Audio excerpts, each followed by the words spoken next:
Thank you, Vicky, and thank you to all the panelists for an excellent discussion. Just a note to whether Marina is going to be speaking in Portuguese, and I'm going to introduce her in Portuguese. Anybody that wants to listen in English, there'll be translation.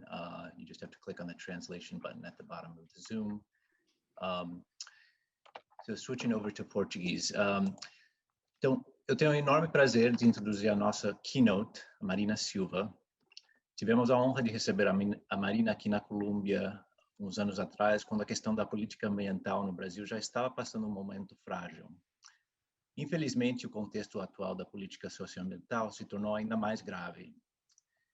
Neste contexto, a presença dela hoje aqui se tornou ainda mais importante, considerando o papel de protagonismo que ela continua exercendo no combate ao desmatamento, degradação ambiental e da defesa de direitos humanos e territórios de povos indígenas e tradicionais. A Marina é ex-senadora, ministra do Meio Ambiente e candidata a presidente nas últimas 3 eleições. Ela também é fundadora do partido político Rede de Sustentabilidade. Ela é reconhecida mundialmente por defender o meio ambiente, comunidades tradicionais, justiça social e desenvolvimento sustentável por mais de 30 anos. Ela liderou a criação do Plano de Combate ao Desmatamento na Amazônia, que reduziu em 80% as taxas de desmatamento, evitou a emissão de cerca de 5 bilhões de toneladas de CO2 e criou 25 milhões de hectares de áreas naturais protegidas na região. Realmente, durante a gestão dela, houve muitos avanços na questão ambiental e, infelizmente, as coisas têm mudado nos últimos anos. A Marina tem sido homenageada pelo seu papel de protagonismo, com o Prêmio Ambiental Goldman, a Medalha do Duque de Edinburgh, da World Wildlife Federation, Prêmio Campeões da Terra das Nações Unidas. Além do seu papel no ambientalismo e na política brasileira, a Marina é professora, especialista em psicopedagogia e teoria psicoanalítica. Então, é com enorme prazer que eu passo a palavra para a Marina. Só avisar que no final da fala dela teremos a oportunidade de endereçar algumas perguntas. Vocês podem pôr as perguntas dentro do Zoom e a gente vai passar essas perguntas para ela. Então, muito obrigado por sua presença aqui conosco, Marina. Um enorme prazer. Muito obrigada. Bem, é uma satisfação estar com todos vocês e eu quero começar cumprimentando o amigo Gustavo Azenha, que acaba de me fazer essa apresentação, e a todos os membros do Instituto de Estudos Latino-Americanos da Universidade de Colômbia pela realização desse importante diálogo e pelo trabalho de pesquisa que vocês estão fazendo e formação que vocês estão desenvolvendo.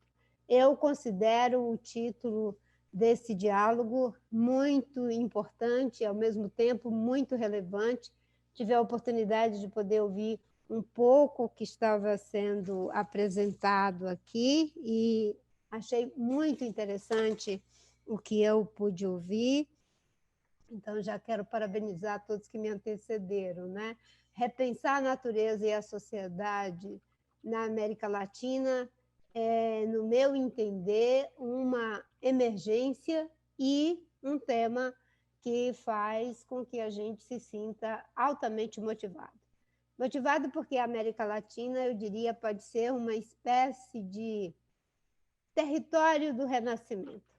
Aqui nós temos ainda uma densidade populacional baixa, se comparada a várias regiões do mundo, são cerca de 600 milhões de habitantes, temos grande quantidade de recursos hídricos, de áreas agricultáveis, de recursos minerais, temos uma riqueza incrível em termos de biodiversidade, temos uma diversidade cultural que resistiu a todas as pressões e perseguições e que faz parte de grandes soluções, com certeza, para os desafios desse mundo em grave crise.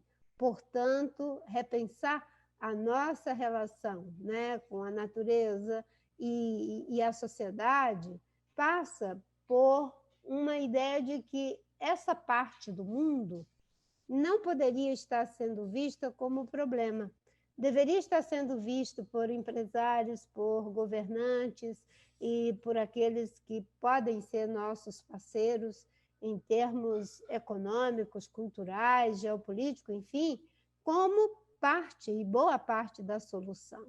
E após algumas décadas de avanço, e é isso que hoje nos deixa bastante preocupados, né, que tivemos aqui na América Latina, a gente percebe agora uma grande quantidade de retrocessos. E são retrocessos em várias direções. Eu concordo muito com o que eu ouvi anteriormente, né, de que mesmo governos ditos progressistas, quando ganham as eleições, acho que foi o Alberto Acosta que falou, né, ganham as eleições, acabam fazendo tudo na contramão daquilo que usaram como plataforma e como suas campanhas políticas.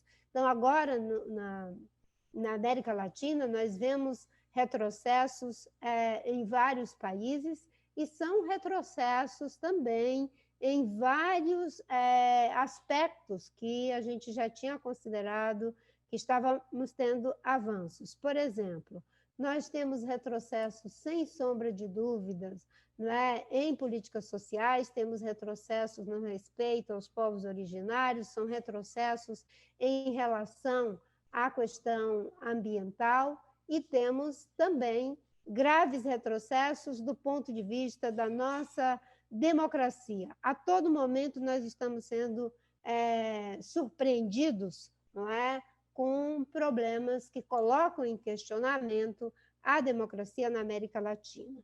E o acompanhamento que foi feito pelo Latino Barômetro, acho que foi em 2021, coloca que a democracia está passando por uma série de questionamentos por parte da população latino-americana. No caso, o Brasil é um dos países que mais tem feito esse questionamento, infelizmente. Mas eu queria iniciar, não é, colocando algumas questões que eu considero relevantes. Em primeiro lugar, não é, quando a gente vai pensar essa relação com a natureza, talvez fosse interessante a gente pensar, né? Esse debate se coloca agora com muita força. Todo o nosso esforço, ao longo de milhares de anos, foi para criar leis, criar mecanismos, tecnologias que nos fizesse romper com os limites que a natureza nos impunha. Fizemos um processo, um caminho, um percurso, não é, de tentar domar as forças da natureza. Eu não sei se dá para perceber, mas aqui ao meu lado eu tenho uma imagem, está com uma iluminação, acho que dificulta a leitura da imagem, mas é uma pequena réplica do Grito.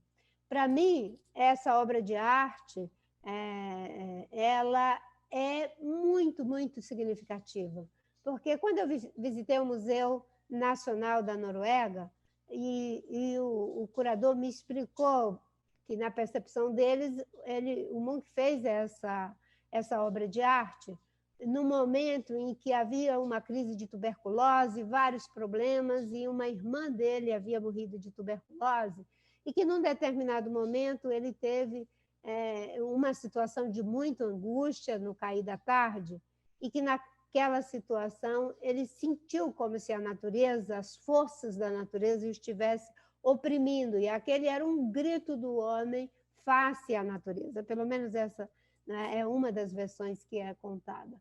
E esse grito dos humanos em relação às forças da natureza, esse suposto poder da natureza, fez com que nos movêssemos milenarmente para tentar suplantar esse suposto poder da natureza. Avançamos tecnologicamente, fomos nos apartando, domando cada vez mais a natureza e fizemos uma inversão. Nos colocamos no lugar de suposto poder em relação à natureza e colocamos a natureza no lugar de um suposto suprir, uma capacidade indefinida e, enfim, infinita de nos suprir de tudo aquilo que queremos.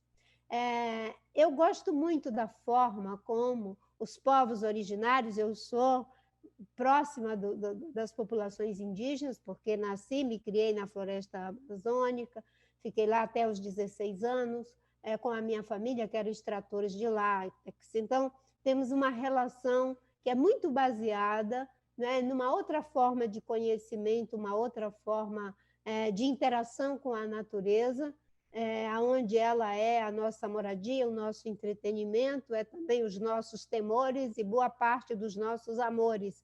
Né? Não olhamos para as florestas como se fossem apenas florestas, mas conseguimos enxergar uma quantidade enorme de texturas, de cores, temos uma variedade enorme de sons acústicos e tantas coisas que fazem com que a natureza e a floresta passe a ser esse lugar que não era só de hostilidade, mas também de acolhimento, de suprimento.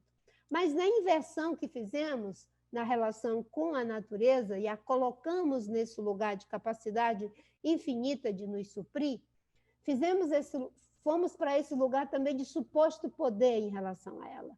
E a nossa tecnologia, a nossa ciência, baseada em postulados denotativos de certo ou errado, que dá uma grande contribuição para a humanidade, que caminhamos até aqui com todos esses ganhos, durante um bom período, era visto como algo que tinha a capacidade de resolver todos os problemas. Até que vem uma crise enorme, e essa crise nos coloca de frente com algo que nós não estamos sabendo direito como lidar, inclusive do ponto de vista subjetivo, que é como lidar com o limite da própria natureza. Achamos que ela era ilimitada, que o nosso poder em relação a ela ia ser linear, de cada vez mais domínio, e agora nos deparamos com o limite da própria natureza e não sabemos bem o que fazer com ele. Por isso que o tema é muito instigante. Quando Freud disse que na luta pela felicidade nós temos 3 coisas que nos fazem sofrer, a primeira que ele elencou foi a natureza. E talvez para a época dele isso fosse muito, muito claro, não é? Mas hoje, uma das coisas que mais nos faz sofrer é os sofrimentos que nós estamos causando à natureza, porque ele volta para nós, porque somos parte da natureza. Ressignificar essa relação, não é? É a gente buscar compreendê-la no contexto de uma melhor relação com a natureza, com a gente mesmo e com as outras pessoas. Quando eu penso o desafio que está posto diante de nós, no caso da América Latina, no contexto de uma grave pandemia, no contexto de uma grave crise econômica, com gravíssimos problemas sociais, de saúde pública, de educação, ainda temos os agravamentos em termos políticos, e eu viria para a realidade do Brasil, aonde os avanços que tivemos no passado, alguns um pouco mais, outros um pouco menos, né? Agora estão sendo todos destruídos pelo governo Bolsonaro. O governo Bolsonaro é um governo que desrespeita a democracia, tem uma política de negação da realidade da ciência, ele tem uma política de negação da própria pandemia, não por acaso estamos chegando, não é? Caminhamos para 500 mil mortes, algo que poderia, em grande parte, ter sido evitado. Tem uma relação de muita hostilidade com direitos humanos, a violência aumenta aqui no nosso país, hostilidade em relação aos povos indígenas, um projeto de desenvolvimento econômico que é para o início do século XX, grandes carreteiras, grandes hidrelétricas, mineração, expansão da fronteira agrícola, e ele está acabando com a governança ambiental brasileira. E isso tudo acontece em uma situação em que o Brasil já havia conseguido resolver boa parte desses problemas. O plano de prevenção e controle do desmatamento que foi feito aqui reduziu o desmatamento, como foi dito, né, em 83% durante quase uma década, com todos os ganhos que são conhecidos. E isso foi completamente abandonado, e o que nós temos hoje é, com certeza, um crime de lesa pátria, mas também de lesa nossa região, não é? E de lesa humanidade, porque os brasileiros e brasileiras que estão morrendo de Covid-19, boa parte dessas mortes poderiam ter sido evitadas. Portanto, o desafio que nós temos de repensar a nossa relação com a natureza, de repensar a nossa relação como sociedade, ele se dá em situações bastante, eu diria, pendular. Nós tivemos nos Estados Unidos um presidente da República, tinha uma mentalidade igualmente nefasta ao meio ambiente, a direitos humanos, e que foi superada pela própria decisão do povo brasileiro, e que esperamos que isso no Brasil também possa acontecer. Não é? O movimento que está sendo feito de tratar a questão da mudança climática como uma emergência, tudo isso são indicadores de algo que eu considero que a crise política, econômica, social, da relação com o ambiente na América Latina, ela se dá no contexto de uma crise maior, de uma crise mais ampla e profunda. Eu chamo essa crise de uma crise da própria civilização. Nós estamos vivendo uma crise civilizatória. Essa crise, ela se expressa numa crise social, econômica, ambiental, política e de valores.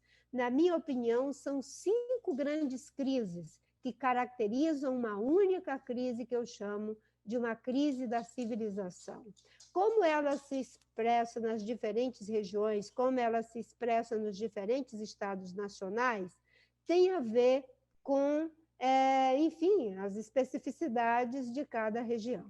Mas nós estamos diante de algo que nos obriga a pensar como vamos nos reconectar com a natureza, como também ela um ser de direito, como já foi colocado aqui no debate, e não apenas na perspectiva do direito ambiental, que é o direito para nós. Pensar essa relação tem que nos levar para pensar um questionamento profundo ao modelo de desenvolvimento, questionar o modelo de desenvolvimento, mesmo nos padrões tradicionais da ideia do desenvolvimento sustentável, é colocar em questão o atual modelo. E por isso que eu digo que é uma crise econômica, social, ambiental, política e de valores. E talvez a crise ambiental seja uma espécie de Armagedon da crise civilizatória que nós estamos vivendo, porque ela tem o potencial de destruir as condições que promovem e sustentam a vida na Terra. A Hannah Arendt diz que os homens, ainda que morram, não nasceram para morrer, nasceram para começar. E eu acho que o que está colocado diante de nós é a possibilidade desses começos. Mas esses começos, eles não podem mais acontecer desconsiderando as grandes contribuições, claro que estão postas pela ciência, elas nos ajudam nesses caminhos, mas também as contribuições advindas do saber narrativo das populações originárias. Um conhecimento que nos ensina sobretudo, porque são capazes de saber escutar, saber perceber e, principalmente, saber fazer o manejo adequado dos recursos naturais pelos conhecimentos que têm associados a esses recursos. Essa capacidade de atravessamento de diferentes saberes poderão nos possibilitar esses novos caminhos e essas novas maneiras de caminhar de que o mundo precisa. Mas, se estamos de fato em uma crise civilizatória, nós teríamos que pensar qual é a base de tudo isso.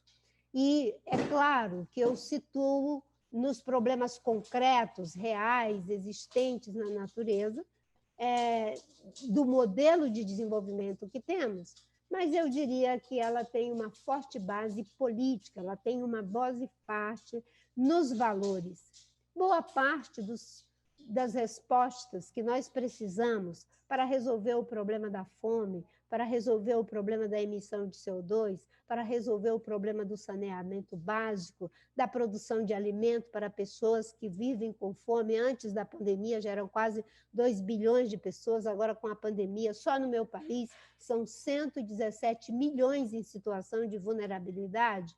Boa parte das respostas técnicas já existem.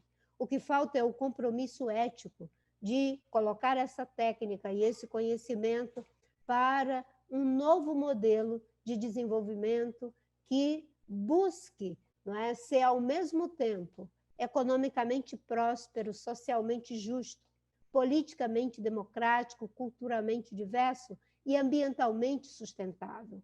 Para mim, essas pilastras, elas são o indicador, não é? São a base para pensarmos os novos caminhos e as novas maneiras de caminhar.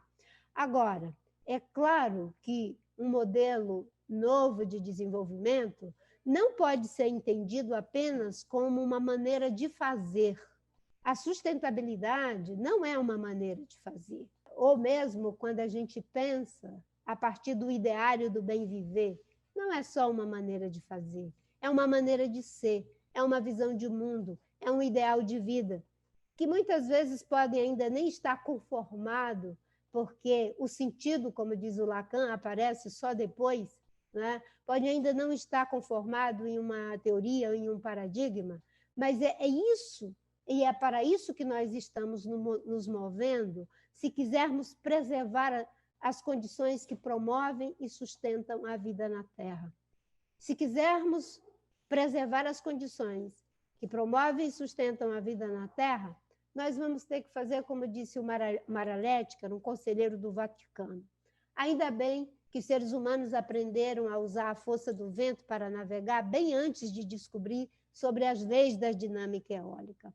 Nós estamos vivendo em uma crise em que temos que usar a força do vento para navegar antes de descobrir as leis da dinâmica eólica em relação a várias frentes que vão sendo abertas. E o bom de tudo isso é que essa técnica que precisa de uma ética para juntar economia com ecologia, para juntar ética com política, para integrar aquilo que se diz e aquilo que se faz, não é? Ela já está em grande parte colocada. Nós já sabemos o que fazer para ter energia renovável. No Brasil, nós podemos ter uma matriz energética 100% limpa. E podemos ter uma matriz energética que, inclusive, não tenha que fazer grandes lagos para geração de energia, de hidroeletricidade, que prejudica comunidades originárias, como é o caso de Belo Monte, por exemplo, de altíssimo impacto ambiental negativo, e que não tinha viabilidade econômica, não tinha viabilidade social, não tinha viabilidade ambiental, quando foi dada a licença. Aliás, aqui no Brasil estão acabando, o governo Bolsonaro acabando com o licenciamento ambiental brasileiro, estabelecendo que a partir de agora poderá ser feito por autodeclaração do empreendedor. Enquanto o mundo está vivendo uma emergência global da crise ambiental, que se configura na crise climática, na crise de perda de biodiversidade, de desertificação, dos riscos que estão correndo os oceanos, toda a biota marinha, no Brasil nós caminhamos na contramão de tudo isso. E essa crise civilizatória que nós estamos vivenciando, no meu entendimento, é preciso que a gente olhe para o tamanho, a magnitude do que está acontecendo. Diferentemente de outras civilizações que colapsaram, e muitas civilizações colapsaram. Só que o colapso que nós estamos vivendo, ele é incomparavelmente maior do que o colapso que aconteceu em relação aos gregos, do colapso que aconteceu em relação aos romanos, em relação aos egípcios, às várias civilizações pré-colombianas. Porque essas civilizações, quando colapsaram, elas não tinham como alcançar demograficamente a humanidade inteira. Não tinham como alcançar geograficamente o planeta inteiro. uma civilização colapsava, a outra estava em florescimento.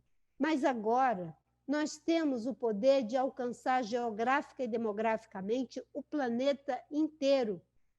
E, se alguém tem dúvida, a questão da mudança climática é um dos maiores exemplos, a pandemia é outro exemplo. Não há onde possamos nos esconder. E na América Latina, que tem uma tradição da esquerda, da direita, do centro, do que for, essencialmente desenvolvimentista, uma visão linear de desenvolvimento, uma visão baseada no crescimentismo, no uso intensivo de recursos naturais. Historicamente é isso que tem acontecido, e mesmo aqueles que se dizem com visão progressista.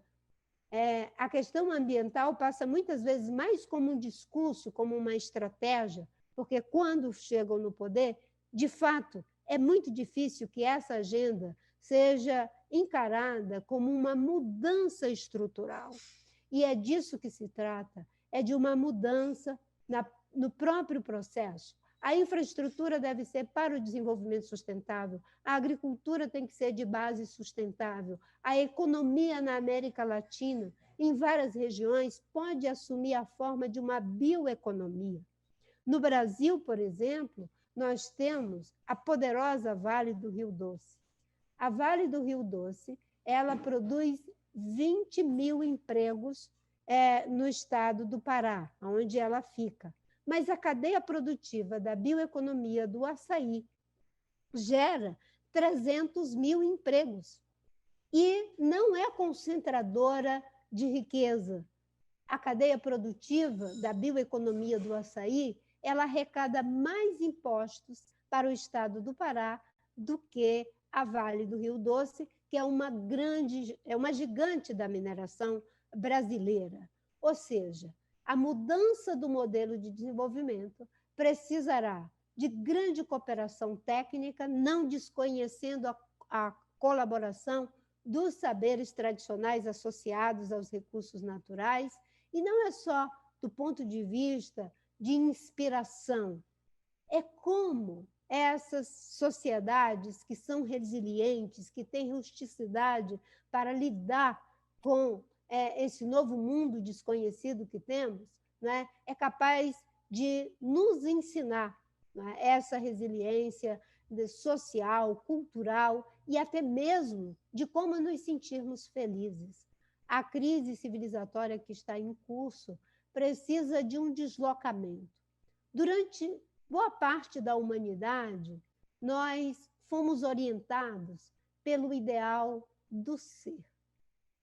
Ainda que esse ideal não tenha garantido que tivéssemos uma melhor relação com a natureza ou com os outros homens. Mas o que nós buscávamos éramos ser algo em profundidade, ontologicamente humano. Os romanos queriam ser fortes, queriam ser grandes. Os egípcios queriam ser imortais. Os gregos queriam ser sábios, queriam ser livres. A contribuição desse ideal deu um grande aporte para a democracia, para a medicina, para a filosofia, para o direito. As civilizações originárias deram grandes contribuições e que hoje se configura, não é, no ideário do bem viver. Queriam ser. Na Idade Média, inclusive, as pessoas queriam ser santas. O mercantilismo, que é a base do modelo que temos hoje, não é? Eu gostei da ideia do capitalismo oceno, né, que foi colocada aqui, né? E, claro que o capitalismo é uma invenção humana, portanto, vai remeter sempre ao humano, a esse antropocentro, porque, ainda que seja apenas uma parte que faz essa exploração intensiva dos recursos naturais, com concentração de renda para poucos, não é? E prejuízos ambientais e sociais para muitos, mas é uma invenção humana. Não todos os humanos, mas os humanos que têm um poder dominante. Mas o deslocamento que precisaríamos fazer, talvez, é porque no mercantilismo Nós saímos, sim, do ideal do ser. Nós fomos para o ideal do ter.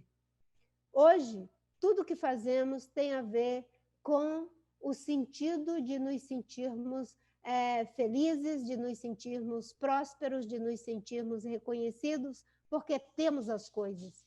Só que nós somos 7 bilhões de seres humanos, mais de 7 bilhões de seres humanos, com capacidade de desejar infinitamente, porque a capacidade de desejar é infinita. E se nos sentimos felizes, se nos sentimos prósperos, se nos sentimos fortes, porque temos as coisas, não há capacidade de suporte para esse ideal civilizatório. E é talvez em função disso que tenhamos chegado aonde chegamos. Porque, para atender a nossa necessidade de ter, nós precisaremos de muita energia. Descobrimos algo, que foi carvão, petróleo e gás. Só que as civilizações elas entram em colapso não é pelos fracassos, a maioria é pelo sucesso. E no nosso caso foi em função do sucesso, gerar energia, da quantidade que geramos para transportar, alimentar, vestir, suprir mais de 7 bilhões de pessoas, não é? É uma invenção fantástica. Só que uma operação que a gente repete indefinidamente acaba entrando em saturação, em colapso. E o que nós chegamos foi no princípio do absurdo, que é quando uma coisa atinge o seu limite, ultrapassa esse limite e se transforma no seu contrário. Dominar a natureza, atingiu um limite e agora se transformou no seu contrário. Há limites para ter, mas não há limites para ser. Não há limites para pintar o melhor quadro, não há limites para fazer a melhor poesia, não há limites para dar a melhor aula. E esse deslocamento é necessário, porque ter uma reconexão com a natureza, uma reconexão uns com os outros, terá que sair dos limites extensivos, aonde nós estamos disputando coisas, nós estamos disputando recursos para limites intensivos, aonde nós buscamos desenvolver cada vez mais habilidade. É esse deslocamento que vai nos fazer sentir criativos, produtivos, livres, mesmo em um planeta que claramente nos limita e que o domínio das forças da natureza, que nós achávamos, não é, que iria nos deixar mais felizes, agora nos criou, né, gravíssimos problemas ambientais, econômicos, sociais, políticos e de valores. E eu acho que uma boa parte da solução desses problemas passa por valores. Não no sentido moralista da palavra valores, mas naquilo que eu falei. Boa parte dos problemas já tem respostas técnicas. O Brasil pode ter respostas técnicas, já tem resposta técnica para o desmatamento, mas nós já fizemos algo que levou o Brasil a que tenha uma destruição de floresta que no governo Bolsonaro aumentou em 47% comparado a 2018. Nós tivemos o mês de abril com maior desmatamento. Já temos respostas técnicas para isso. Nós estamos sacrificando os recursos de milhares de anos pelo lucro de pouquíssimas décadas. E é isso que não pode acontecer. É por isso que nós temos uma geração de jovens que se levantam, como Greta e tantas outras. É porque nós estamos diante de algo que é avassalador, que é o impensável. A destruição da própria vida. Não só da nossa vida, mas de toda a vida. E esse impensável só tem uma saída. Se formos capazes de, com esse olhar, não é, também perceber que a natureza é um ser de direito, também compreender, não é, de que a nossa felicidade, o nosso prazer, não pode ser um gozo absoluto sobre o corpo do planeta. Nós criamos um modelo de desenvolvimento que quer um gozo absoluto sobre o corpo da Terra, sobre o corpo do planeta. É preciso uma interdição, e essa interdição são leis, são ideais identificatórios que nos leve a respeitar as leis da própria natureza. A natureza tem suas próprias leis e tem um ideal identificatório que reconheça a natureza como ser de direito, que nos reconheça como parte dela, que crie essa cosmovisão que é capaz não de fazer arrodeios, não é? Para poder cada vez mais atalhar aquilo que precisa ser feito. Existe um limite para o crescimento. Existe um limite para essa visão de satisfação com base no ideal do ter. E é preciso que a gente se desloque para o ideal do ser. Aqui no Brasil é muito triste verificar a violência que acontece em relação aos povos originários, mas temos uma sociedade que se organiza e a América Latina não é diferente. Há uma resistência democrática, há uma resistência socioambiental, há uma resistência que eu espero possa se transformar em políticas de longo prazo, em lugar das políticas de curto prazo, aonde educação, aonde proteção do meio ambiente, aonde respeito à democracia não muda porque mudou o governo, porque mudou o espectro ideológico. É fundamental que se tenha um termo de referência dado pela própria sociedade de que proteger e respeitar as populações originárias com suas formas de produzir, com sua cultura, com sua espiritualidade, é um imperativo ético. É isso que nos faz, não é, poder ressignificar essa relação. Nosso narcisismo, Faber, está nos levando à destruição do planeta. Nós somos capazes, corretamente, de nos enternecer com a Catedral de Notre Dame, mas não temos o mesmo enternecimento com uma floresta quando é destruída. Não temos o mesmo enternecimento quando espécies estão sendo extintas a cada, a cada ano a lista de espécies em extinção. Porque a catedral fomos nós que fizemos. A natureza nós já encontramos. Portanto, o respeito deveria ser bem maior. E é isso que os povos indígenas nos ensinam, é isso que os povos originários nos ensinam. E é isso que as pessoas que já ressignificaram essa experiência estão aprendendo na academia, nos espaços da política, da arte, em todos os lugares. E é com essa esperança que eu, mais uma vez, cumprimento a todos aqueles, não é? Porque nós temos uma vantagem, cumprimento a todos aqueles que lutam. Nós temos uma vantagem em relação aos que entraram em crise civilizatória antes de nós. Eles não sabiam que estavam em crise civilizatória. Nós sabemos. Nós sabemos que a capacidade de suporte dos ecossistemas estão esgotadas. Nós sabemos o valor dos povos originários. Nós sabemos que a nossa ciência tem resposta para muitas coisas, mas não tem resposta para tudo. Nós sabemos que continuar produzindo e consumindo, nos relacionando uns com os outros, com alta concentração de riqueza e pobreza que é inaceitável no mundo, nós sabemos todos esses problemas e sabemos que isso caracteriza uma crise da própria civilização. Não mais uma crise na civilização, como disse o Freud, mas da própria civilização. E porque sabemos, é possível que possamos fazer a mudança. Se antes éramos todos desenvolvimentistas, agora teremos que ser todos sustentabilistas. Haverão os sustentabilistas de esquerda, os de direita, haverão os sustentabilistas conservadores e haverão os sustentabilistas progressistas. Não há alternativa. E é por isso que, quando eu vi no Equador a candidatura do Yaku Pérez, eu tive muita esperança. Mas, de repente, aqueles que se diziam progressistas não eram sustentabilistas. E o Yaku Pérez foi tão desconstruído como eu fui aqui em 2014. Os sinais de mudança, de novas transformações, de novos paradigmas, de novos caminhos, de novas maneiras de caminhar, precisam também de um pouco de humildade daqueles que, com os seus paradigmas políticos, ocuparam a cena política na sua totalidade.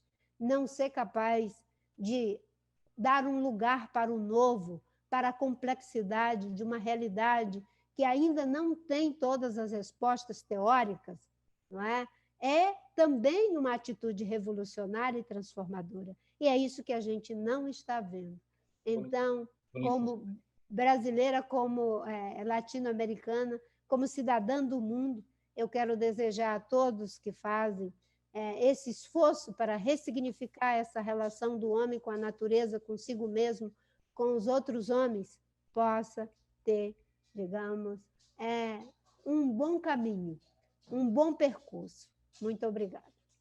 Muito obrigado, Marina. A gente meio que já esgotou o tempo, mas eu queria pelo menos tomar uma ou duas perguntas dos painelistas, mas só queria agradecer você por compartilhar a sua visão maravilhosa, e eu acho que num contexto tão preocupante que gera muito pessimismo, adorei como você iniciou e terminou sua fala com uma nota de esperança, e especialmente gostei como você enfatizou essa questão da região não como um problema ambiental, né, mas como um agente de soluções, né, como uma fonte de novas visões para questões socioambientais em uma escala global, né. Então, achei excelente esse ponto e queria agora passar para os outros panelistas para ver se alguém queria fazer alguma pergunta. Want to open to our other panelists to ask any questions if they want. It could be in Portuguese or in Spanish or English. Se posso falar que começou falando de retrocessos e crises mais do que os outros panelistas, mas chegou à mesma noção de transformação e eu sinto muito optimismo, possibilidade, mesmo nos momentos mais difíceis. Sim. Eu costumo dizer que, diante dessa situação de crise, não temos que ser nem pessimistas nem otimistas, nós temos que ser persistentes. É a persistência que vai fazer a diferença. E essa persistência, claro, ela acabará gerando bons resultados. Eu acho que o mundo está precisando cada vez mais desse atravessamento do lugar do sonho, dos ideais identificatórios. A Revolução Francesa, por exemplo, com liberdade, igualdade, fraternidade, que não se realizou, mas foram ideais que nos trouxeram até aqui. Saímos de 1 bilhão de pessoas para mais de 7 bilhões de pessoas. Quais são os ideais identificatórios que nos moverão para um novo ciclo de prosperidade em que, né, os problemas que nós já vivenciamos e que nos trouxe a esse colapso, eles possam ser efetivamente superados. Então, eu tenho esperança. Alberto, Eduardo, ¿querían hacer algún comentario? Bueno, a mí me gustaría, muy agradecido por la fala Marina Silva, este punto que ella introduce de la distinción entre el progresismo y una nueva izquierda, donde ella refiere al ejemplo de Yacu Pérez y Pachacutic en Ecuador, me parece uno de los temas actuales más importantes para abordar. Esa es una disputa que está en marcha, que tiene componentes teóricos y conceptuales, y a su vez tiene un reflejo en opciones político-partidarias. La misma disputa está en este momento en marcha en la elección de asambleístas a la constituyente en Chile. En Chile también hay candidatos que representan el progresismo, donde intentan organizar el desarrollo de otra manera.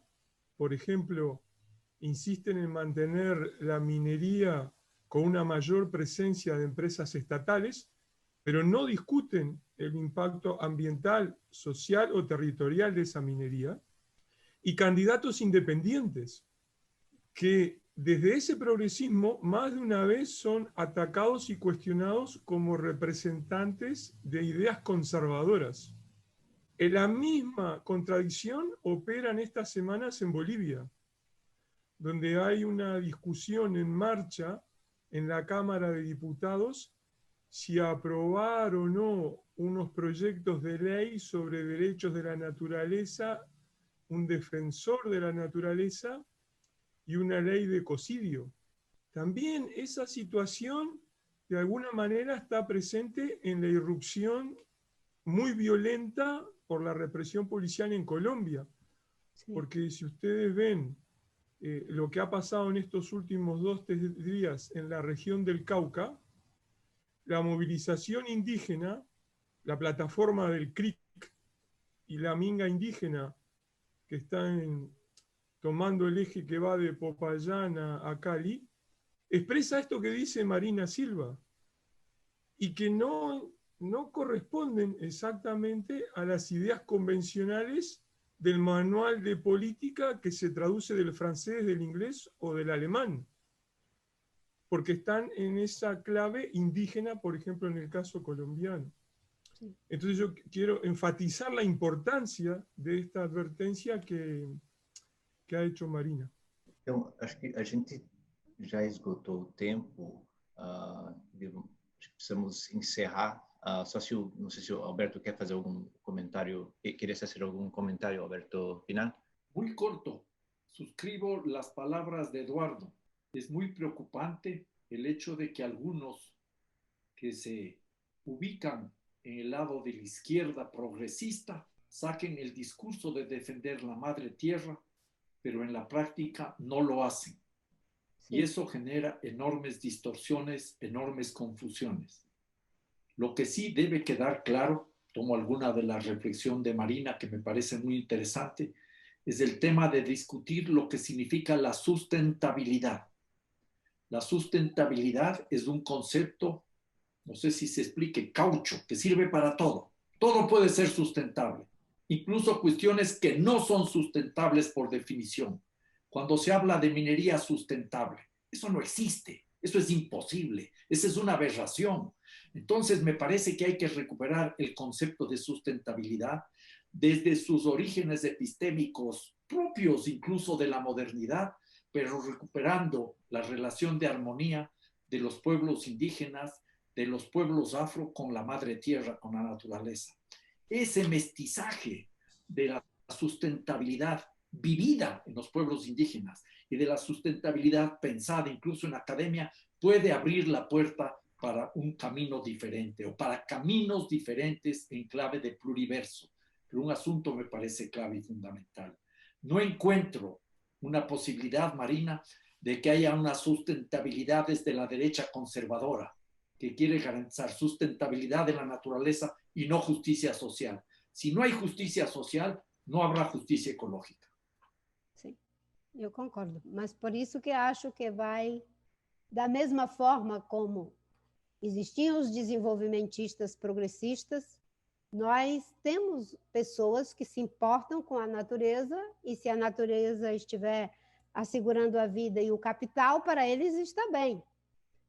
Para nós, né, há que ter sustentabilidade econômica, social, ambiental, política, ética e eu diria até mesmo estética, porque há uma dimensão da sustentabilidade que é estética. Existem coisas que devem ser preservadas pelo seu valor pictórico, pelo seu valor acústico, pelo seu valor imagético, pelo seu valor simbólico, pelo seu valor histórico, né? A sustentabilidade, quando eu trago para esse lugar do terreno progressista, eu digo, não é uma maneira de fazer, é uma maneira de ser, um ideal de vida, é ser plasmado por esse atravessamento dos povos originários, né? Mas a realidade, com as suas complexidades, nós vamos encontrar aqueles que querem manter o atual sistema, igual o mito de Procusto, né?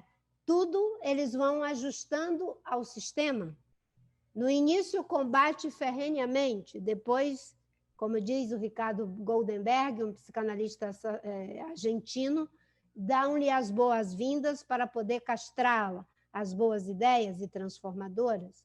Nós estamos aqui para lutar, e é isso que a academia, os cidadãos, os jovens, os indígenas, temos que trabalhar, para que essas ideias a gente não tenha que abandonar cada conceito com a sua ontologia que se cria com tanta dificuldade, é uma condensação, né? A ideia de sustentabilidade tem uma forte relação com a natureza, modelos que sejam regenerativos, mas eles vão sendo apropriados e a gente vai migrando, nunca a gente consegue ficar com alguma raiz, porque eles vão cortando todas as nossas raízes.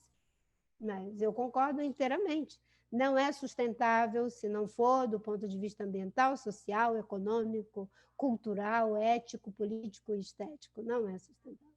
Vamos encerrar por aqui. Muito obrigado, Marina, por suas observações tão ricas. Queria também agradecer a nossos outros palestrantes, Alberto, Eduardo, Ben y Susana. Y no sé si quieres, Vicky, ¿quieres hacer algunas palabritas para encerrar? Estás en mudo. Solo agradecerle a nuestros panelistas por una conversación muy rica. Muito obrigada, Marina, por la palestra. Thank you to all of the people in attendance for coming to this event. It has been a pleasure, and we will post in the YouTube channel the video of this presentation. Really want to thank everyone for a wonderful discussion.